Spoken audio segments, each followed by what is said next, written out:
ആരെല്ലാം ദൈവത്തിന് ആമേൻ പറഞ്ഞു അവരെല്ലാം ദൈവം സമൃദ്ധമായി അനുഗ്രഹിച്ചിട്ടുണ്ട്. ഉൽപ്പത്തി പുസ്തകത്തിന്റെ 12-ാം അധ്യായത്തിൽ ദൈവം അബ്രഹാമിനോട് പറഞ്ഞു, നിന്റെ ജനത്തെയും നിന്റെ ഗൃഹത്തെയും സ്വദേശത്തെയും മണ്ണിനെയും ഉപേക്ഷിക്കണം. ഞാൻ പറയുന്ന സ്ഥലത്തേക്ക് നീ പുറപ്പെടണം. തലമുറകളാൽ നീ അനുഗ്രഹീതനായി മാറും. ഒന്നും ചിന്തിക്കാൻ അബ്രഹാം പറഞ്ഞു, ആമേൻ. അപ്രകാരം സംഭവിക്കരുത്. അബ്രഹാം വിശ്വാസികളുടെ പിതാവായി മാറുകയാണ്. തുടർന്ന് ആമേൻ പറഞ്ഞ അബ്രഹാം വിശ്വാസികളുടെ പിതാവായി മാറി. പിന്നീട് മോശ ദൈവത്തോട് ചോദിച്ചു, ദൈവമേ നിന്റെ പേരെന്താ? അപ്പോൾ ദൈവം പേര് പറയുന്നത് എങ്ങനെയാണ്?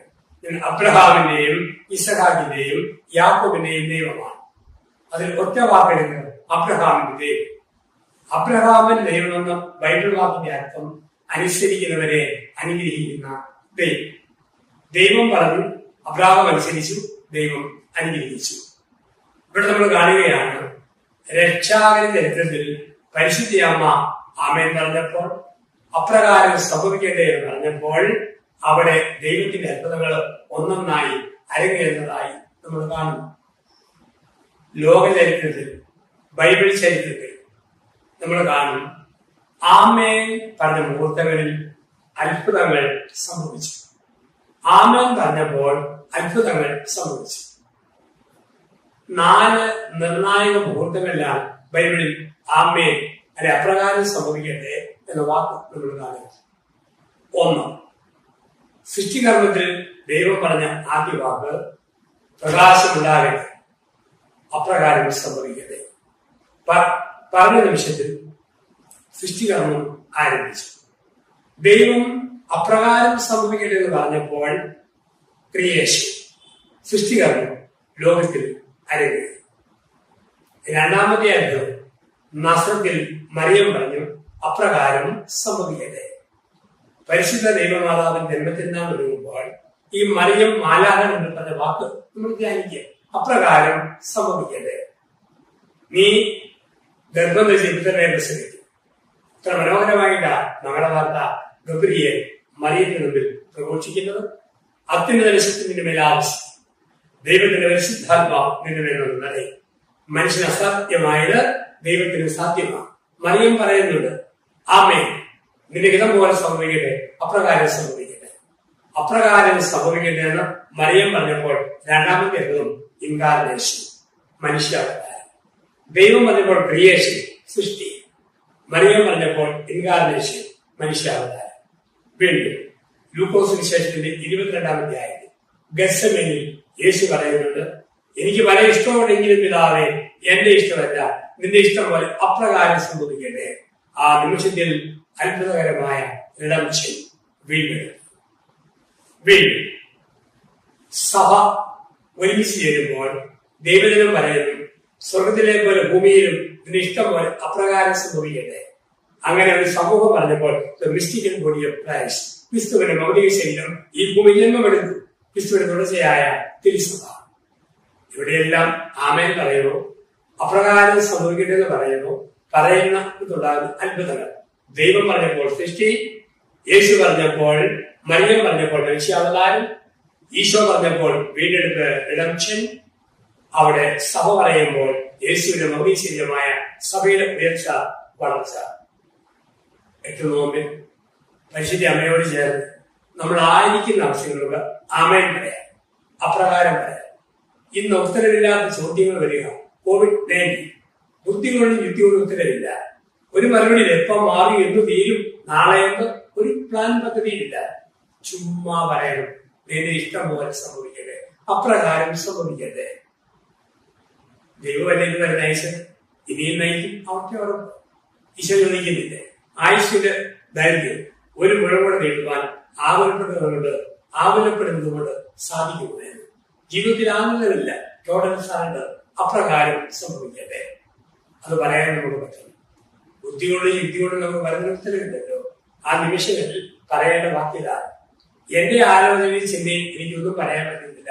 ദൈവം പറയാത്തെ അതല്ലേ പഴയ നിയമത്തിൽ ജോബ് പറഞ്ഞത്. പൗരസ്യ ദേശത്തെ സമ്പന്നനായ ജോബ് പറയുന്നത്, എത്ര ആലോചിച്ചിട്ടും എന്തിനാണ് ഈ സഹനം, എന്തിനാണ് ഈ ദുരിതം, എന്തിനാണ് ഈ കുരിശുകൾ, എനിക്ക് മനസ്സിലാകുന്നില്ല. പക്ഷെ ഒന്നെനിക്കറിയാം, എന്റെ സ്വന്തത്തിൽ സന്നിഹിതനായ ദൈവം എന്റെ സഹനത്തിലും സന്നിഹിതനാണ്.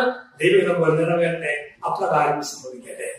2020 ഒരുപാട് അസ്വസ്ഥതകൾ ഉള്ള ഈ 8 നോമ്പിൽ ജനക്കൂട്ടത്തിന് ആരോഗ്യമില്ലാത്ത ഈ നോമ്പുകാലത്ത് ഓരോ ദിവസവും പറയാം, അപ്രകാരം സംഭവിക്കട്ടെ. രാവിലെ എഴുന്നേൽക്കുമ്പോൾ കട്ടിലിരുന്ന് നമ്മളൊക്കെ പറയണം, ഇന്നത്തെ ദിവസം ദൈവജനം പോലെ സംഭവിക്കട്ടെ. രാത്രി ഉറങ്ങാൻ എന്തും പറയണം, ഇന്നേ ദിവസം സംഭവിച്ചതെല്ലാം നല്ലതിന് നിന്റെ ഹിതം പോലെ നിറവേറട്ടെ, അപ്രകാരം സംഭവിക്കട്ടെ. അങ്ങനെ പറയുവാൻ പരിശുദ്ധ അമ്മയോട് നമുക്ക് ശ്രമിക്കാം. 1. മാതാവിന്റെ ഒന്നാമത്തെ പ്രത്യേകത, ആമേൻ പറഞ്ഞവൾ അപ്രകാരം സംഭവിക്കട്ടെ എന്ന് ഏത് സന്തോഷത്തിന്റെയും ദുഃഖത്തിന്റെയും മുറിവിന്റെയും വേദനയുടെയും ഏറ്റു പറഞ്ഞവൾ അമ്മയെ പോലെ നമുക്ക് പറയാൻ ശ്രമിക്കാം. 2. ഈ അമ്മ അപ്രകാരം സംഭവിക്കട്ടെ എന്ന് പറഞ്ഞത് വിശ്വാസത്തിലൂടെയാണ്. വിശ്വസിക്കുന്ന ഒരമ്മയാണ് നമ്മൾ കാണുക. എന്താണ് വിശ്വാസം? എബ്രായ ലേഖനത്തിന്റെ 11-ാം അധ്യായത്തിന്റെ 1-2 തിരുവചനങ്ങൾ. വിശ്വാസം എന്നത് പ്രത്യാശിക്കുന്നവ ലഭിക്കുന്നുള്ള ഉറപ്പും കാണപ്പെടാത്തവ ഉണ്ട് എന്നുള്ള ബോധ്യവുമാണ്. അമ്മയ്ക്കറിയാം, വിശ്വസിക്കുന്നത് ലഭിക്കും, പ്രത്യാശിക്കുന്നത് ലഭിക്കും. കാണുന്നതിനപ്പുറത്ത് കാണപ്പെടാത്ത ലോകമുണ്ട്. ഇതായിരുന്നു പരിശുദ്ധ അമ്മയുടെ വിശ്വാസം. അതുകൊണ്ട് അമ്മയെ സംബന്ധിച്ച് വിശ്വസിച്ച അമ്മയാണ്. നമ്മൾ കാണുന്നുണ്ട് ലൂക്കാസ് സുവിശേഷത്തിന്റെ 1-ാം അധ്യായത്തിൽ യേശുവ എന്ന ഇളയമ്മയെ കാണാൻ മറിയം തിടുക്കത്തിൽ ഓടുകയാണ്. നമുക്കറിയാം, വിശ്വസിക്കുന്ന മനുഷ്യർക്ക് ഒരു തിടുക്കം, ചത്തേ ചലനെന്നും പറഞ്ഞ് നടക്കുകയല്ല, അയ്യോ പുത്തോന്നും പറഞ്ഞ് നടക്കുകയല്ല, ഒരു ചുണ, ഒരു ചൈതന്യം, തിടുക്കം. വിശ്വാസികളുടെ സ്വഭാവം തിടുക്കം. പഴയ നിയമത്തിൽ നമ്മൾ കാണുന്നുണ്ടല്ലോ, മോശയുടെ നേതൃത്വത്തിൽ ഇസ്രായേൽ ജനത വടി കയ്യിൽ പിടിച്ച് തിടുക്കത്തിൽ പ്രസവാർപ്പിച്ചു. തിടുക്കം. യേശുവിനെ കണ്ട സക്കൈവൂസ് സിഹോറിൽ നിന്നും തിടുക്കത്തിൽ താഴത്തേക്ക് ഇറങ്ങി. മറിയം എലീശയുടെ ഭവനത്തിലേക്ക് തിടുക്കത്തിൽ യാത്രയായി. നമുക്ക് ഈ വിശ്വാസികൾ തിടുക്കവുമില്ല. കുർബാന 7-ാണോ 1, 2, 3, 4 ആദ്യം പോകുന്നതാണ്. സിനിമ 6-ാണോ എന്തൊരു തിടുക്കം, എന്തൊരു ഓട്ടമാണ്. വിശ്വസിക്കുന്നവന് തിടുക്കം, അല്ലാത്തവൻ ശവപോലിരിക്കും, തണുത്തിരിക്കും. ഒന്നിനും ഉണർന്നില്ല, തേനയുമില്ല, ചിട്ടയില്ല, ക്രമമില്ല. രാവിലെ 5:30 എഴുന്നേറ്റ് അലാം വെച്ച് കിടന്നാലും 5:30 അലാം മറിഞ്ഞും കിടക്കാനുള്ള അലാമായിട്ട് മാറും. വിശ്വാസ ജീവിതമുള്ളവർക്ക് എവിടെയും ഒരു തിടുക്കമുണ്ട്. അതുകൊണ്ടാണ് യേശു അമ്മ ലൂക്കാ 1:45 മറിയത്തെ നോക്കി പറഞ്ഞത്, വിശ്വസിച്ച പെണ്ണെ നീ ഭാഗ്യവതി, വിശ്വസിച്ച പെണ്ണെ നീ ഭാഗ്യവതി. വിശ്വാസത്തിന്റെ ഒരു തിടുക്കത്തെയാണ് നമ്മളോട് കാണുന്നത്. വിശ്വസിക്കുന്ന മനുഷ്യരുടെ ഒരു ഉണർവ്, ഒരു ചുണ, ഉന്മേഷവും ഇവിടെ നമ്മൾ കണ്ടെത്തുന്നു. നമ്മളെല്ലാവരും വിശ്വസിക്കുന്നവരാണ്. സാധാരണ ജീവിതത്തിൽ ഏതെല്ലാം കാര്യങ്ങളിലാണ് നമ്മൾ വിശ്വസിക്കുന്നത്? വണ്ടി ഓടിക്കുമ്പോൾ ഡ്രൈവറെ വിശ്വസിക്കണം. വിശ്വാസം എങ്കിലും വണ്ടിക്ക് ഉറങ്ങാൻ പറ്റുമോ? ഈ ഡ്രൈവർ വണ്ടിയുടെ സ്റ്റിയറിംഗ് വലത്തോട് പിടിക്കുന്നു, ഇടത്തോട് പിടിക്കുന്നു, എന്തൊരു ടെൻഷൻ. ഡോക്ടറെ ചികിത്സിക്കാൻ വരുമ്പോൾ വിശ്വസിക്കണം. ഞാൻ പറയുന്നല്ല, ഡോക്ടറെ എന്നെ ബോധം കെട്ടിയിട്ട് ഓപ്പറേഷൻ നടത്തിക്കും. എന്നാ ധൈര്യത്തിലാണ് ബോധം കെട്ടത്? ഞാൻ ബോധം കെട്ടി കിടക്കുമ്പോൾ ഈ ഡോക്ടർ ഞാനും എന്റെ മർമ്മപ്രധാനമായ ഏതെങ്കിലും അവയവങ്ങൾ ചെത്തിപ്പറിച്ചുകൊണ്ട് പോയാലോ ചെയ്യുകയല്ല ഒരു വിശ്വാസം. ഡോക്ടർ രോഗിയോട് പറഞ്ഞു, നട്ടലെ കുത്തിവെച്ച് മരപ്പിച്ച ഓപ്പറേഷൻ. രോഗി ചോദിച്ചു, മരപ്പിക്കുന്ന ഇഞ്ചക്ഷൻ എത്ര രൂപയാ? ഡോക്ടർ പറഞ്ഞു, ഇവിടെ അതിന് 750 രൂപ. രോഗി പറഞ്ഞു, പൊന്നു ഡോക്ടറെ, 50 രൂപയ്ക്കുള്ള ബോധം പോലും ഇല്ല, അത് കെട്ടാനായിട്ട് 750 മേടിക്കുന്നത് എന്തുപോലെ അന്യായമാണ്. ഡോക്ടറെ വിശ്വസിക്കും. നേഴ്സ് വരുന്നു, ഗ്ലൂക്കോസിന്റെ സ്റ്റാൻഡ് കുപ്പി കൊടുത്ത് കുത്തി കൊണ്ടുമായിട്ട് എന്നാ ധൈര്യത്തിലാണ് കിടന്നു കൊടുക്കുക.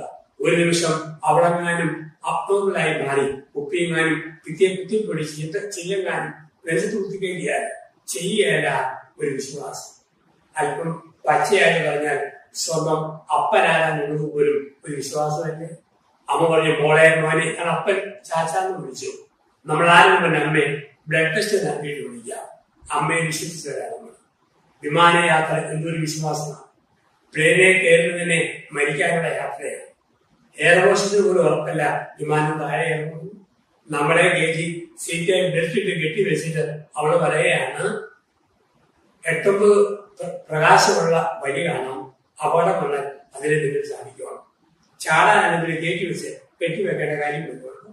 പിന്നെ പറയും ഓക്സിജൻ കിട്ടാതെ വന്ന ഭൂമി ഇറങ്ങുന്ന ഓക്സിജൻ സഞ്ചയമായി കുത്തിക്കയറണം. ഞാൻ നോക്കത്തേയില്ല, വിമാനം തരണം, പിന്നെ ഓക്സിജൻ തപ്പാൻ എവിടെ സമയം. ഒരു പ്ലെയിനിൽ പോകുമ്പോൾ എന്റെ അടുത്തൊരു ചേട്ടൻ ചോദിച്ചു, അച്ഛന്റെ ആദ്യത്തെ യാത്രയായിരുന്നു, എന്റെ പെരുമാറ്റം ഒട്ടും നോർമൽ അല്ലെന്ന് ചേട്ടനെ കണ്ടപ്പോൾ തോന്നി. നമ്മൾ വലിയ ചേട്ടാ വിമാനം പാടി ഇറങ്ങുകയാണെ പറയാം, ഇത് ആദ്യത്തെ യാത്രയാണോ അപ്പൊ ഒടുക്കത്തെ യാത്രയാണോ, നമുക്കാരും ഒന്നിനെ കുറിച്ച് പറഞ്ഞില്ല. എങ്കിലും വിശ്വസിക്കും. വിശ്വാസത്തിന്റെ ജീവിതം പരിശുദ്ധ അമ്മ നമുക്ക് കാണിച്ചു തന്നുകൊണ്ട് അമ്മ നമ്മളെ ഓർമ്മിക്കുന്നു, വിശ്വസിക്കണം. ബുദ്ധി കൊണ്ട് ഉത്തരം കിട്ടാത്ത ഒരുപിടി ചോദ്യങ്ങളുടെ മുമ്പിൽ വിശ്വസിക്കണം. കഴിവോട് കീഴടക്കാൻ പറ്റാത്ത ഒരുപാട് കാര്യങ്ങളുടെ മുമ്പിൽ ദൈവം ഇടപെടുമെന്ന് അത് വിശ്വസിക്കാം. മരണം വരുമ്പോൾ ഉയർപ്പിൽ വിശ്വസിക്കാം. രോഗം വരുമ്പോൾ സൗഖ്യത്തിൽ വിശ്വസിക്കാം.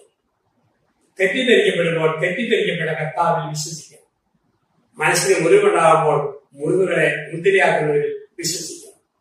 ഒരുപാട് ക്ഷതങ്ങൾ വരുമ്പോൾ സാധാരണ ക്ഷതങ്ങളെ പഞ്ചക്ഷതങ്ങളാക്കുന്നവരിൽ വിശ്വസിക്കാം. അങ്ങനെ വിശ്വസിക്കാനാ മറിയം നമ്മളെ പഠിപ്പിക്കുക.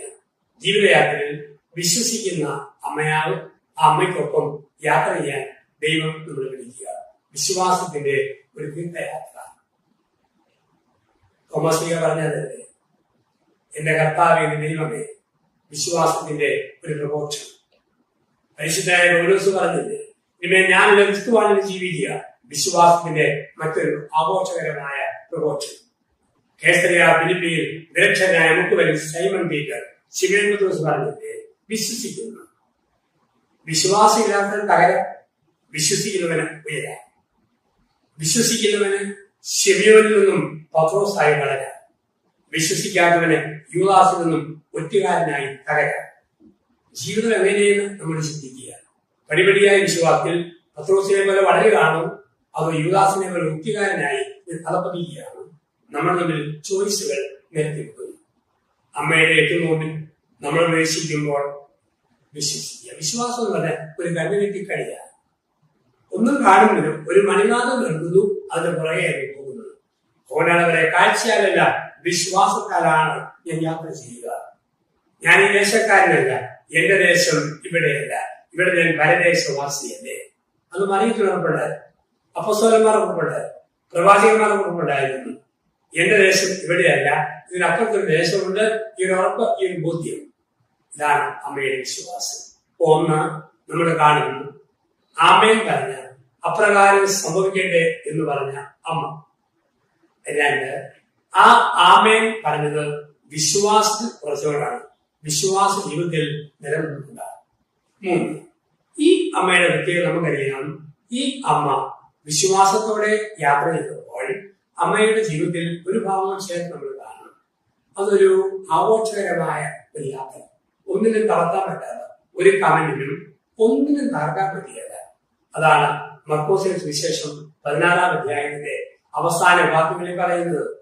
വിശ്വസിക്കുന്നവർക്ക് മാരകമായി എന്ത് കുടിച്ചാലും ബാധിക്കുകയല്ല. എന്ത് കമന്റ് വന്നാലും റിമാർക്ക് വന്നാലും എന്ത് വന്നാലും ഒരു പിടിച്ചു നിൽക്കും. ഒരു വിശ്വാസത്തിന് അടയാളമാണ്. അമ്മയെ കുറിച്ച് എന്തും പറയട്ടെ. പരിശുദ്ധാത്മാവിന് ഗർഭിണിയായി കാണപ്പെട്ടപ്പോൾ ലോകം കമന്റ് പറഞ്ഞു. മകൻ വിവാഹം കഴിക്കാതെ യുവാവായിട്ട് അറിഞ്ഞു നടന്നപ്പോൾ ജനം കമന്റ് പറഞ്ഞു. ഇന്നും കമന്റ് പറയുന്നുണ്ട്. മറിയം പഴക്കുകയാണ്, മറിയം മൊത്തത്തോടാണ്, ഇങ്ങനെയൊക്കെ പറയുന്നവർ. എന്നാലും ധരികര വിശ്വാസമൊന്നും തളർത്തുകയില്ല. അപ്പൊ അമ്മ അമ്മയിൽ പറഞ്ഞു, വിശ്വസിച്ചു, പ്രാർത്ഥിച്ചു. അതാണ് അമ്മയുടെ മൂന്നാമത്തെ മുഖം. പ്രാർത്ഥിക്കുന്ന പരിശുദ്ധ അമ്മ വിശ്വാസവും പ്രാർത്ഥനയും ചേർത്ത് വെച്ചു. ഒരു പക്ഷിയെ രണ്ട് ചേർന്നുപോലെ വിശ്വാസവും പ്രാർത്ഥനയും. വിശ്വസിക്കുന്നവർ പ്രാർത്ഥിക്കും, പ്രാർത്ഥിക്കുന്നവർ വിശ്വസിക്കും. ഒരു നാണയത്തിന്റെ രണ്ട് വശം പോലെ. വിശ്വാസമുണ്ടോ അവിടെ പ്രാർത്ഥനയുണ്ട്, പ്രാർത്ഥനയുണ്ടോ അവിടെ വിശ്വാസമുണ്ട്. പ്രാർത്ഥനയില മറിയത്തിൽ അത്ഭുതങ്ങൾ നടന്നത്. നസ്രത്തിൽ പ്രാർത്ഥിച്ചപ്പോൾ ഗബ്രിയേൽ മാലാഖ മംഗളവാർത്ത കൊടുത്തു. പ്രാർത്ഥിക്കുന്ന മനുഷ്യന്റെ ജീവിതത്തിൽ പ്രത്യക്ഷത്തിൽ ക്ഷതമെന്ന് തോന്നുന്നത് പലതും ദൈവം ഒരുക്കുന്ന മംഗളവാർത്തയായിട്ട് മാറും. പുരുഷനോട് ജീവിക്കാത്ത മറിയം ഗർഭിണിയായി കാണപ്പെടുമെന്ന് അറിഞ്ഞപ്പോൾ ക്ഷതമേൽക്കുന്ന ഒരു വാർത്തയാണ്. പക്ഷെ മറിയത്തിന് മംഗളവാർത്തയായി മാറി. പണ്ട് പഴയ നിയമത്തിൽ യോസേഫ് പറയുന്നില്ലേ സഹോദരന്മാരോട്, നിങ്ങൾ എന്നെ പൊട്ടക്കടലിലെറിഞ്ഞു, ഇസ്മയിലിന് വിറ്റു, പക്ഷേ എന്റെ ദൈവം അതെല്ലാം എനിക്ക് നന്മയ്ക്കായി മാറ്റി. ഏതോ ഒരു വാർത്തയും നാളത്തെ നന്മയ്ക്ക് ദൈവം മാറ്റുന്ന മംഗളവാർത്തയായി തീരുമെന്ന് പ്രാർത്ഥിക്കുന്നവർക്ക് ദൈവം കൊടുക്കുന്ന ഉറപ്പ്. മക്കളെ കുറിച്ച് ടെൻഷനുണ്ടോ, പിരിമുറുക്കമുണ്ടോ, ആ മക്കളിലൂടെ ദൈവം നമുക്ക് നാളെ നന്മ തരും എന്നൊരു മംഗളവാർത്ത കണ്ടെത്താൻ പറ്റും പ്രാർത്ഥിക്കുന്ന മനുഷ്യൻ. പ്രാർത്ഥിക്കുന്ന ജീവിതയാത്രയിൽ എന്നും എന്തു പേരും രണ്ടിനും പേരും സ്വീകരിക്കാൻ പറ്റും. പരിശുദ്ധ അമ്മ പ്രാർത്ഥിച്ചപ്പോൾ മംഗളവാർത്ത. വീണ്ടും അമ്മ പ്രാർത്ഥിച്ചു. അപ്പോസ്തലരുടെ പ്രവൃത്തി 1-ാം അധ്യായം 15-ാം തിരുവചനം. സീയോൻ മാളികയിൽ പരിശുദ്ധ അമ്മ പ്രാർത്ഥിക്കുകയാണ്. അവിടെ പ്രാർത്ഥിച്ചപ്പോൾ നമ്മൾ കാണുന്നു, ആ പ്രാർത്ഥനയുടെ സമയത്ത് ശിഷ്യഗണത്തിന് നേതൃത്വം കൊടുത്ത അമ്മയാണ് ദൈവത്തിന്റെ ആത്മാവുന്നത്. അത് നമുക്കറിയാം. സിയോൻ മാളിക സഭയുടെ ഏറ്റവും പ്രധാനപ്പെട്ട ഭാഗം. സിയോൻ മാളികയിലാണ് എന്റെ കർത്താവ് തന്റെ ശിഷ്യന്മാർക്ക് ശരീര രക്തങ്ങൾ മുറിച്ചു പകുത്തു പങ്കിട്ട് കൊടുത്ത സിയോൻ മാളിക. അവിടെ വെച്ചാണ് പ്രിയ ശിഷ്യന്മാരുടെ പാദങ്ങൾ കഴുകി തുടച്ച സിയോൻ മാളിക. അവിടെ വെച്ചാണ് വാഗ്ദാനമായ രക്ഷിതാത്മാവ് ആത്മനങ്ങിയ സിയോൻ മാളിക. അവിടെ വെച്ചാണ് ദൈവമാതാവായ മറിയം ആത്മശരീരങ്ങളോടെ സ്വർഗത്തിലേക്ക് അനുഭവിയാക്കപ്പെട്ട സിയോൻ മാളിക. അവിടെ അമ്മയുണ്ടായിരുന്നു, പ്രാർത്ഥിക്കാൻ അമ്മയുണ്ടായിരുന്നു. പ്രാർത്ഥിക്കുന്ന പരിശുദ്ധ അമ്മയെ സിയോൻ മാളികയിൽ നമ്മൾ കണ്ടെത്തുന്നു. ഈ പ്രാർത്ഥിച്ചപ്പോൾ അമ്മയ്ക്ക് കിട്ടിയ ഉറപ്പെന്താ? ദൈവം എല്ലാം നന്മയായിട്ട് വരുന്നു. ജെറമിയ 29:11 ഈ നിലനിൽച്ചൊരു പദ്ധതിയുണ്ട്, നിന്നെ നാശത്തിനല്ല നന്മയ്ക്കുള്ള പദ്ധതിയാണ്. ശുഭമായ ഭാവിയും ഭദ്രമായ പ്രത്യാശയും നൽകുന്ന അതിമനോഹരമായ പദ്ധതി. ആ ഉറപ്പ് റോമാലേഖനം 8:28-20 ദൈവത്തെ സ്നേഹിക്കുന്നവർക്ക് അവന്റെ പദ്ധതി പ്രകാരം വിളിക്കപ്പെട്ടവർക്ക് അവിടുത്തെ സമസ്ത നന്മയ്ക്കായി ഒരുക്കും. ഈ ഉറപ്പ് ഇതാണ് പ്രാർത്ഥിക്കുന്ന അമ്മയുടെ ഉറപ്പ്. പ്രാർത്ഥിച്ച അമ്മയുടെ ജീവിതത്തിന്റെ ബോധ്യവും അതായിരുന്നു. അപ്പോൾ ഒരുപാട് കാര്യങ്ങൾക്ക് വേണ്ടി അമ്മ പ്രാർത്ഥിച്ചിട്ടുണ്ട്. ഒത്തിരി കാര്യങ്ങൾക്ക് വേണ്ടി പ്രാർത്ഥിച്ചു ചിലപ്പോൾ അതുപോലെ ഉടനെ കിട്ടിയിരിക്കുകയാണ്. എങ്കിലും പ്രാർത്ഥനയിൽ നിരാശയും നമ്മൾ കാണുന്നുണ്ട്. നല്ലവരുടെ പ്രാർത്ഥന പ്രത്യക്ഷത്തിൽ ദൈവം കേട്ടിട്ടില്ല. നല്ലവരുടെ പ്രാർത്ഥന പ്രത്യക്ഷത്തിൽ ദൈവം കേട്ടിട്ടില്ല. നമ്മൾ കാണുന്നുണ്ടല്ലോ എന്തെല്ലാം പ്രാർത്ഥനകൾ ഉണ്ടായിരുന്നു. അബ്രഹാം പ്രാർത്ഥിച്ചു, പക്ഷെ പ്രാർത്ഥിച്ചവരെ ഉടനെ കിട്ടുന്നതായിട്ട് കാണുന്നില്ല. സൗലോൾ പ്രാർത്ഥിച്ചു, ഓരോരുത്തരുടെയും പ്രാർത്ഥന. പണ്ട് ദാവീദ് രാജാവ് പ്രാർത്ഥിച്ചു, മോശ പ്രാർത്ഥിച്ചു. മോശ പ്രാർത്ഥിച്ചത് എന്താ? തേനും പാലും ഒഴുകുന്ന കാനാൻ ദേശത്ത് കാലുകുത്താൻ എനിക്ക് ഭാഗ്യം പറയണേ. പക്ഷെ മോശ യോർദാനിലെ മൗണ്ട് നെബോവിൽ വീട് വലിച്ചു. കാനാൻ ദേശത്ത് കാലുകുത്താൻ പറ്റിയില്ല. ദാവീദ് രാജാവ് പ്രാർത്ഥിച്ചു, പാപത്തിൽ ബെത്ശബയിൽ പിറന്ന കുഞ്ഞിനെ കൊല്ലൽ. പക്ഷെ ബെത്ശേബ പ്രസവിച്ച കുഞ്ഞ് മരിച്ചു. യേശു പ്രാർത്ഥിച്ചു, കാസ മാറ്റി തരണം. കാസ മാനിയില്ല, കുടിക്കാൻ ശക്തി കിട്ടി. 2 കൊരിന്ത്യർ 12 പരിശുദ്ധനായ പൗലോസ് പ്രാർത്ഥിച്ചു, വെളിപാടുകളുടെ ആധിക്യത്താൽ അഹങ്കരിക്കാതിരിക്കേണ്ടതിന് ദൈവമായ കർത്താവ് എന്റെ ശരീരത്തിൽ എനിക്കൊരു മുള്ളു തന്നു. 3 പ്രാവശ്യം ഞാൻ പ്രാർത്ഥിച്ചു, യേശു നായക മുള്ളെടുത്ത് മാറ്റാമോ? അവൻ പറഞ്ഞ നിനക്കെന്നെ ഗുണമതി, ആ മുള്ള അവിടെ ഇരിക്കട്ടെ, നിന്റെ വിലക്കേറിയതിലാണ് എന്റെ ശക്തി വെളിപ്പെടുക. മോശ പ്രാർത്ഥിച്ചു, കാലുകുത്താൻ പറ്റിയില്ല. ദാവീദ് പ്രാർത്ഥിച്ചു, കുഞ്ഞ് മരിച്ചുപോയി. യേശു പ്രാർത്ഥിച്ചു, കാസ മാറിയില്ല. പൗലോസ് പ്രാർത്ഥിച്ചു, മുള്ളും മാറിയില്ല. അപ്പൊ നമുക്കൊരു സംശയം, പ്രാർത്ഥിച്ചാൽ നല്ലവര് പ്രാർത്ഥിച്ച് ഉത്തരം കിട്ടുമെങ്കിൽ എന്ത് സംഭവിക്കും? എന്റെ മകൻ കുരിശിൽ തറയ്ക്കപ്പെടല്ലേ എന്ന് വേദനയോടെ മറിയം പ്രാർത്ഥിച്ചിട്ടുണ്ട്. എന്റെ മകൻ ജനത്താൽ അപകീർത്തിനാകില്ല ഒരമ്മയുടെ മുമ്പരത്തോടെ പ്രാർത്ഥിച്ചിട്ടുണ്ട്. യേശുവിന്റെ പീഡാസന വേളയിൽ അമ്മ പ്രാർത്ഥിച്ചിട്ടുണ്ട്. രക്ഷപ്പെടാനുള്ള ആ വഴികളെ കുറിച്ച് പ്രാർത്ഥിക്കുക. പ്രത്യക്ഷത്തിലൊന്നും കേട്ടിട്ടില്ല, പക്ഷെ അവിടെ ഒരു ഉത്തരം തരുന്നുണ്ട്. വേദപുസ്തകം കുടിക്കുവാൻ പാനപാത്രങ്ങൾ തരുന്ന ദൈവം പ്രാർത്ഥിക്കുന്ന മനുഷ്യർക്ക് ആശ്വസിപ്പിക്കുവാൻ ഒരു മാലാഖയെ അയച്ചുവിട്ടു. കുടിക്കുവാൻ പാനപാത്രങ്ങൾ തരുന്ന ദൈവം പ്രാർത്ഥിക്കുന്ന മനുഷ്യന് ആശ്വസിപ്പിക്കുവാൻ ഒരു മാലാഖ അയച്ചു കൊടുക്കുന്നു. ആ മാലാഖ യേശുവിനെ ആശ്വസിപ്പിച്ചു ഗെത്സമനേയിൽ. ആ മാലാഖ പൗലോസിനെ ആശ്വസിപ്പിച്ചു മുറിവുകളിൽ. ആ മാലാഖ മറിയത്തെ ആശ്വസിപ്പിച്ചു ജീവിത കഥകളിൽ. നമ്മൾ പ്രാർത്ഥിക്കുക. പ്രാർത്ഥിച്ചുകൊണ്ടിരിക്കുന്ന നമുക്ക് ആ പ്രാർത്ഥനയ്ക്ക് ഉത്തരം തരുമെന്ന് തിരുവചനം നമ്മളെയൊക്കെ പഠിപ്പിക്കുക. അപ്പൊ പരിശുദ്ധ അമ്മ പ്രാർത്ഥനാനിരതയായി. അതുകൊണ്ട് ഏത് കാറ്റിനെയും മുകളിലെയും ഫേസ് ചെയ്യാനുള്ള ശക്തി കിട്ടി. പ്രാർത്ഥിക്കുന്ന മനുഷ്യന് എന്തു വന്നാലും അതിനെ ഫേസ് ചെയ്യാനുള്ള പറ്റി, അതിനെ നേരിടുവാനുള്ള മനഃശക്തി ദൈവം കൊടുത്തുകൊണ്ടിരിക്കും. അതാണ് പ്രാർത്ഥന നൽകുന്ന ഒരു വലിയ അത്ഭുതം. എന്തു വന്നാലും പിടിച്ചിരിക്കും, സഹിച്ചിരിക്കും. എല്ലാ പ്രാർത്ഥനയും ദൈവം കേൾക്കുന്നതാണ്. ഞാൻ പലപ്പോഴും ഓർത്തിട്ടുള്ളത്, തമ്പുരാന്റെ ഒരു കാര്യം. ആരുടെല്ലാം പ്രാർത്ഥന കേട്ടാൽ 24 മണിക്കൂറും തുറന്നിരിക്കുന്ന സൂപ്പർ സ്പെഷ്യാലിറ്റി ഹോസ്പിറ്റലിലെ കാഷ്വാലിറ്റി പോലെയാണ് കേട്ടോ. ഞാനത് കട്ടപ്പനക്കാരെ പ്രാർത്ഥിക്കും, മഴ തന്നെ ഇരിക്കലാകും വെള്ളം തന്നെ. ആ സമയം കുട്ടനാട്ടുകാർ പ്രാർത്ഥിക്കും, മഴയരുത് വെള്ളത്തിൽ വീഴും പൂങ്ങരുത്. കപ്പ ഇടുന്നതും പ്രാർത്ഥിക്കും, മഴ തരണേ. കപ്പ വാട്ടുന്നതും പ്രാർത്ഥിക്കും, മഴയരുത്. എല്ലാവരെയും പ്രാർത്ഥനയിലാണ്. ഒരു ചെറുപ്പക്കാരന് അൾസർ അടിയന്റെ ഒരു ഓപ്പറേഷൻ ഡോക്ടർ വിളിച്ചു. തിയേറ്ററിൽ കയറുമ്പോൾ പ്രായമുള്ള അപ്പനോട് എന്റെ അപ്പ തിയേറ്ററിൽ കയറുമ്പോൾ എനിക്ക് മനക്കെട്ട് കിട്ടാനും ഡോക്ടർക്ക് നല്ല ഭംഗിയായിട്ട് ചികിത്സ ഓപ്പറേഷൻ നടത്താനുള്ള ശക്തി കിട്ടണം. അപ്പൻ പുറത്ത് ബെഞ്ചിലിരുന്ന് കൈ വെച്ച് പൊന്തയിൽ പ്രാർത്ഥിക്കാം.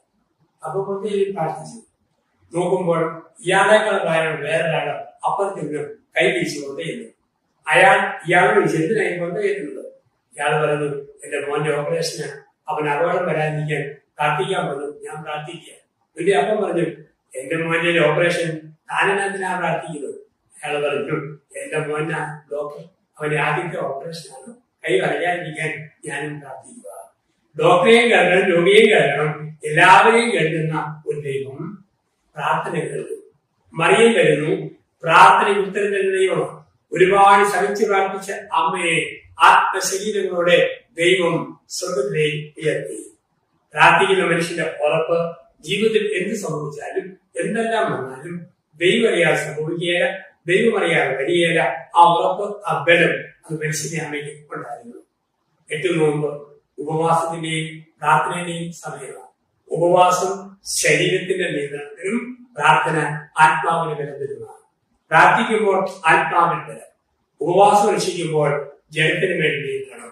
ശരീരത്തിന്റെ ബലവും ആത്മാവിന്റെ ബലവും ഒരുമിച്ച് ലഭിക്കുകയാണ് പ്രാർത്ഥിക്കുന്ന മനുഷ്യരെ സംബന്ധിച്ച്, പ്രാർത്ഥിക്കുന്ന വ്യക്തിയെ സംബന്ധിച്ച്. ഇതാണ് ജീവിതത്തിൽ പലപ്പോഴും സംഭവിക്കുക. അപ്പൊ നമ്മൾ ഒരാത്മശോധനയും കിട്ടുന്നുണ്ട്. ഒരുപാട് കാര്യം ഞാൻ ബുദ്ധി കൊണ്ടും സാമർഥ്യം കൊണ്ടും ചെയ്യുമ്പോൾ ദൈവത്തിന്റെ ശക്തി കിട്ടാൻ വേണ്ടി ഞാൻ പ്രാർത്ഥിക്കുന്നുണ്ടോ? ഒത്തിരി കാര്യം എന്റെ വ്യക്തിപരമായ കഴിവുകൊണ്ട് ചെയ്തു പോകുമ്പോൾ ദൈവികമായ ശക്തി കിട്ടാൻ ഞാൻ പ്രാർത്ഥിക്കുന്നുണ്ടോ? അങ്ങനെ പ്രാർത്ഥിക്കുമ്പോൾ കിട്ടുന്ന ഒരു വലിയ കൃപ, ദൈവത്തിന്റെ കണ്ണിലൂടെ ലോകത്തെ നോക്കിക്കാണാൻ പഠിക്കും. ദൈവം കാണുന്ന കണ്ണുകളിലൂടെ ലോകത്തെ നോക്കിക്കാണാൻ പഠിക്കും. ഇല്ലെങ്കിൽ എന്റെ ശക്തിയിലുള്ളതാ. മനുഷ്യൻ അതിര് കാണുന്നു, ദൈവം അനന്തത കാണും.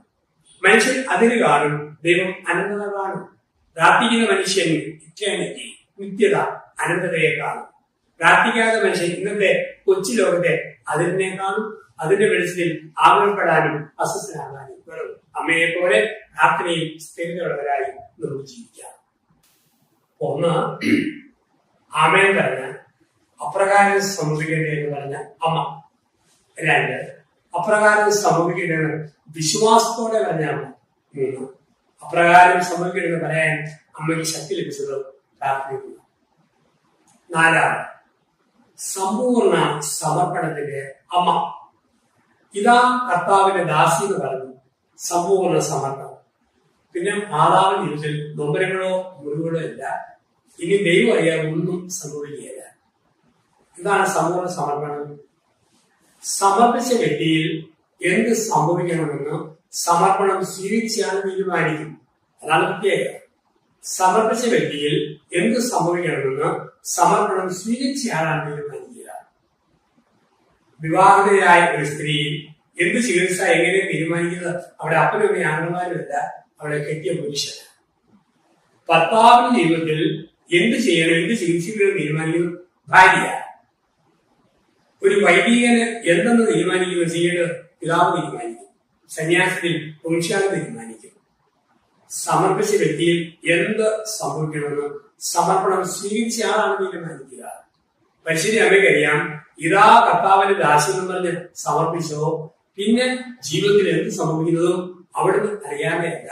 ഈ തിരിച്ചറിവ് മറിയത്തെ ആരംഭിച്ചു. ആ തിരിച്ചറിവ് അമ്മയുടെ 8 നോമ്പ് ആചരണത്തിലൂടെ കടന്നു പോകുമ്പോൾ നമ്മളൊക്കെ നോക്കുക, സമ്പൂർണമായി സമർപ്പിച്ചവരാണെന്നാണ്. സമ്പൂർണമായി സമർപ്പിച്ചവരാണെങ്കിൽ ചെറിയ വിഷമം വരുമ്പോഴത്തേക്ക് നമ്മൾ അസ്വസ്ഥരാകിയല്ലോ. ഒരു തലവേദന വന്നാൽ MRI സ്കാനിൽ നൽകാൻ വേണ്ടി പോകേണ്ട കാര്യമില്ല. ഒരു ഫിനാൻഷ്യൽ ഉദ്യോഗമുണ്ട്, ബ്ലഡ് ഗ്രൂപ്പ് നമ്മൾ നിർത്താവും എന്ന് തീരുമാനിക്കും. ചെറിയൊരു പനി വന്നു കഴിഞ്ഞാൽ സൂപ്പർ സ്പെഷ്യാലിറ്റി ഹോസ്പിറ്റലിൽ ഓടേണ്ട കാര്യമില്ല. ഒരു കൊച്ചു ഗുളിക വന്ന് തീരുമാനം. ഇല്ലാത്തവർക്കോ ഭയങ്കര ടെൻഷൻ, എന്തു വന്നാലും ടെൻഷൻ, അമിതമായ ടെൻഷൻ. സമർപ്പിച്ച രീതിക്ക് ടെൻഷനില്ല. എത്ര ജീവിതം നീണ്ടാലും ദൈവകരങ്ങളിലാണ് തീരുമാനിക്കുന്നത്. ദൈവത്തിൽ ചെയ്യുന്ന ആളുകളെ ആ ഒരു ഉറപ്പാണ് ജീവിതത്തിൽ ലഭിക്കുക. നമ്മുടെ ജീവിതം എന്ന് പറയുന്നത് ഒരു ഡൈനിങ് ടേബിളാണ്. ഈ ഭൂമിയിൽ ഒരു 55 വർഷക്കാരൻ ഞാൻ ഭൂമിയിൽ ജീവിച്ചാൽ 55 വർഷം നീണ്ട ഡൈനിങ് ടേബിളാണ് എന്റെ ജീവിതം. ആ ഡൈനിങ് ടേബിളിൽ എന്ത് വിഭവം വിളമ്പണമെന്ന് കലവറക്കാരനായ ദൈവം തീരുമാനിക്കും. ചിലതെന്നും പാവിക്കായ കൈപ്പുള്ള അനുഭവം, ചിലതെന്നും ഉപ്പ കണ്ണുനീര്, ചിലതെന്നും നെല്ലിക്കാൻ പോലെ ഇന്ന് കൈപ്പ് നാളെ കൊടുക്കുക, നാളെ കഴിഞ്ഞ് മധുരം, ചിലതെന്നും തേന മധുരമുള്ള അനുഭവം. കയ്പും മധുരം എന്ത് വന്നാലും ഒരുപോലെ സ്വീകരിക്കണം. അതുകൊണ്ടാണ് ഓശാനയുടെ ജൈവിളി, ദുഃഖവിളിയുടെ കൊലവിളി ഒരുപോലെ സ്വീകരിച്ചവനാണ് ക്രിസ്തു. ഇതാണ് അമ്മയെ നമ്മളെ പഠിപ്പിക്കുക. മഹത്വത്തിന്റെ മണിക്കൂറും മങ്ങിപ്പോകുന്ന നിമിഷങ്ങളും ഒരേ കാഴ്ചപ്പാടെ കാണാനുള്ള ഒരു മനസ്സ്. ഇതാണ് സമ്പൂർണ്ണ സമർപ്പണം. എന്റെ ബുദ്ധിക്ക് മനസ്സിലാക്കാൻ പറ്റുകയല്ല, പക്ഷെ തമ്പുരാൻ അറിയാം അവിടുന്ന് ചെയ്യുന്നത്. ഈ ഒരു ബോധ്യം ഒരു സമർപ്പണം. മോശ പണ്ട് ദൈവത്തെ കാണാൻ ആഗ്രഹിച്ചപ്പോൾ ദൈവം വെളിപ്പെടുത്തിയത് ഉൾപ്പെടത്തില്ല. കാരണം പിന്നീട് മോശ ഒരുപാട് കുത്ത് അഹരോനിൽ നിന്നും മീരിയാമിൽ നിന്നും ഒരുപാട് പേര് കുത്തുകൊള്ളേണ്ട മനുഷ്യല്ല. അതുകൊണ്ട് എന്ത് ചെയ്തു? ഒരുപാട് കുത്തുകുത്തുന്ന ഉൾപ്പെടത്തിൽ ദൈവം മോശയ്ക്ക് പ്രത്യക്ഷപ്പെട്ടപ്പോൾ പിന്നീട് മോശയ്ക്ക് മുള്ളുകൊണ്ട് കുത്തുന്ന അനുഭവം ഉണ്ടായപ്പോൾ അനുഭവം എല്ലാം ദൈവാനുഭവമായി മോശയ്ക്ക് ബോധ്യമായി. ആ തിരിച്ചറിവ് സമർപ്പണം പ്രധാനപ്പെട്ടതാണ്. അതുകൊണ്ടാണ് സഭാവസ്ത്ര സ്വീകരണത്തിന്റെ തലേ ദിവസം നവസന്യാസികൾക്ക് ഒരു ടെൻഷൻ സമർപ്പണം.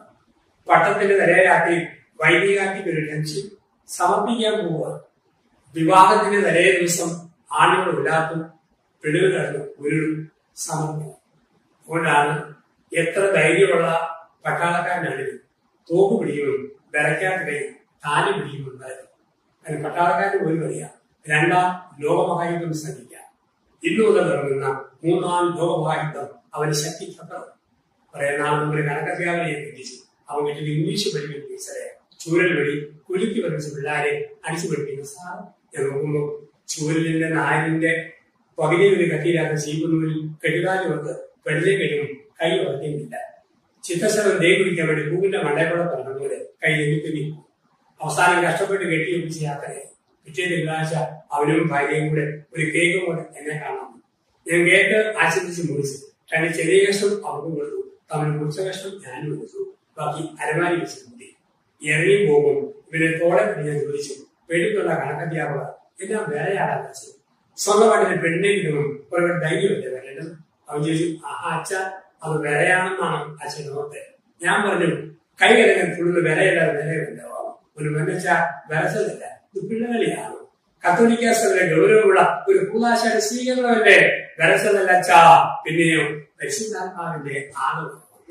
ഇപ്പൊ സമർപ്പണം ടെൻഷൻ പിടിച്ചതാണ്. അത് പട്ടമാണെങ്കിലും അത് കല്യാണമാണെങ്കിലും എവിടെയാണെങ്കിലും ഈ സമർപ്പണം അറിയാൻ നടത്തിയത് വരും വരായി ലോകം ഒറ്റ സമർപ്പണം. ഇതാ കർത്താവിന്റെ ദാസി, ഇഷ്ടം പോലെ സമ്മതിക്കട്ടെ. 33 വർഷം മുമ്പ് പറഞ്ഞെങ്കിൽ 33 വർഷം കഴിഞ്ഞ് യേശു കിടന്ന കുരിശിന്റെ താഴെ ഒരു കരിമ്പാറ. ആ പാറമേൽ മറിയുന്ന പാറമേൽ കുരിശിൽ നിന്നും ഒഴുകിയ ചോരത്തുള്ളികൾ ചോപ്പിലാരങ്ങൾ ശ്രദ്ധിച്ചു. കുരിശിൽ ഗുരുവിനെ പോലെ പിടയുന്ന പുത്രനെ നോക്കി മറിയം കുരിശിച്ചോടി നിന്ന് പറഞ്ഞു, ഇതാ കർത്താവിന്റെ ദാസി, ഇഷ്ടം പോലെ നിന്നിലും എന്നിലും എന്റെ പ്രിയ മകനിലും നിലവേറെ. ഇതാണ് സമർപ്പണം. ജീവിതത്തിൽ എന്ത് വന്നാലും അമ്മയെ പോലെ രണ്ടിനെയും വേണ്ടി സ്വീകരിക്കുക. പരാതിയില്ലാതെ പരിശുദ്ധിയമ്മ, പരിഭവമില്ലാതെ പരിശുദ്ധി അമ്മയാ നമ്മൾ കാണുക. ഒരു പരാതി എന്ത് വന്നാലും ഏത് വന്നാലും ഓക്കെ എന്ന് പറഞ്ഞ് അക്സെപ്റ്റ് ചെയ്യുക.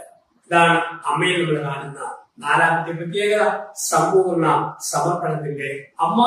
പരാതിയില്ല, പരിഭവമില്ല, ആർത്തികളില്ല, ഒന്നുമില്ല. വേണമെങ്കിൽ മാതാവിന് ഗബ്രിയേൽ മാലാഖയെ കൊണ്ട് ബേദനയം സത്യത്തിന്റെ മാനങ്ങൾക്ക് ഒരു IST കോഡ് പഠിപ്പിക്കാറ്. എന്നിട്ട് പറയാം, ഒരു മിസ്സിസ് മറിയം പ്രസംഗിക്കാൻ പറ്റുന്നത് ബംഗ്ലാവിന്റെ 1ാം നമ്പർ കൂടി ഫ്രീ ആക്കി കേൾക്കണം. അകത്തുള്ളവരെ ഔട്ടാക്കിയിട്ട് ഇവരെ അഡ്മിറ്റ് ചെയ്യും. മാതാവിന് വേണ്ട, എനിക്ക് എന്റെ മോനും ഇത് മതി, സമർപ്പണം നടത്തില്ല. പശുക്കൂട് മതി, ഗോമൂത്രം മതി, ചാണകം മതി, വൈക്കോല് മതി, ഇത് മതി. എനിക്ക് എന്റെ മോൻ ഇത് മതി. അതാണ് ബുദ്ധി. നമ്മുടെയൊക്കെ ജീവിതത്തിൽ പറയാൻ പറ്റുന്നത് എനിക്ക് ഈ ചെറിയ വീട് മതി, എനിക്ക് ഈ വാച്ച് മതി, എനിക്ക് ഈ ചെരുപ്പ് മതി, എനിക്ക് ഈ ഭക്ഷണം മതി, ഈ പറമ്പും ഈ പരിസരവും മതി, ഇതും മതി എന്ന് പറയാൻ പറ്റുന്നതാണ് ടോട്ടൽ സ്ഥാനങ്ങൾ. പോരാ പോരാ എപ്പോഴും ആർത്തിയോടെ പറയുന്നത് സമർപ്പണത്തിന്റെ അസാന്നിധ്യമാണ്. അമ്മ വിളിക്കുന്നു, ഇത് മതി കർത്താവിന്റെ ദാസൻ ദാസി, ഇഷ്ടം പോലെ എന്നിൽ, എന്റെ ജീവിത പങ്കാളിയിൽ, എന്റെ മക്കളിൽ, എന്റെ ഇടവകയിൽ, എന്റെ സമൂഹത്തിൽ, എന്റെ ജോലി സ്ഥലത്ത് നിലവേറെന്ന് പറയാൻ പറ്റില്ല. അതാണ് ഏറ്റവും മുമ്പിൽ അമ്മ പഠിപ്പിക്കുന്ന പാഠം, സമ്പൂർണ്ണ സമർപ്പണം. അവസാനമായി അഞ്ചാമത്, ഈ അമ്മ ആമേൻ പറഞ്ഞപ്പോൾ, വിശ്വസിച്ചപ്പോൾ, പ്രാർത്ഥിച്ചപ്പോൾ, സമർപ്പിച്ചപ്പോൾ അമ്മയുടെ യാത്ര യൂക്കറിസ്റ്റിക് പ്രൊസഷനായി മാറി, ദിവ്യകാരുണ്യ പ്രദക്ഷിണമായി മാറി. വിശുദ്ധനായ ജോൺ പോൾ രണ്ടാമൻ മാർപ്പാപ്പ മറിയം യെരുശലേമിൽ വിളിക്കുന്ന യാത്രയെ വിളിക്കുന്ന വാക്ക് ലോക ചരിത്രത്തിലെ ആദ്യത്തെ കുർബാനയുടെ പ്രദക്ഷിണമാണ്. മാംസരക്തങ്ങളാണ് അരളിക്കായി ഗർഭപാത്രങ്ങൾ യേശുവിന്റെ മാംസരക്തങ്ങളെ സൂചിച്ചത് മറിയം. ആദ്യത്തെ അരളിക്ക, ആദ്യത്തെ കുർബാനയുടെ പ്രദക്ഷിണം. ആ പ്രദക്ഷിണം കടന്നുപോയപ്പോൾ വഴിയുന്നവരും മാത്രമല്ല വൈദികരുന്നവരും ആത്മാവിനാൽ നടന്നു. യെരുശലേമിലെ വൈദികരുടെ സ്നാപകൻ മറിയത്തിന്റെ വൈദികടന്ന ഈശോയെ കണ്ടപ്പോൾ ഒരു വലിയ ആഗ്രഹം, ഒരു ക്ഷയിക്കാനും ഉണ്ടാകും. വൈദികരുടെ ക്ഷയിക്കാനും എടുക്കാൻ പറ്റുമോ? പിന്നെ ചെയ്യാവുന്ന മാക്സിമം ക്ലൈമാക്സ് ആവും ചെയ്തു. അമ്മയുടെ വൈദികടന്ന് 2 ഹൈ ജമ്പും ഒരു ലോങ് ജമ്പും ചാടി എന്നാണ് പറയുക.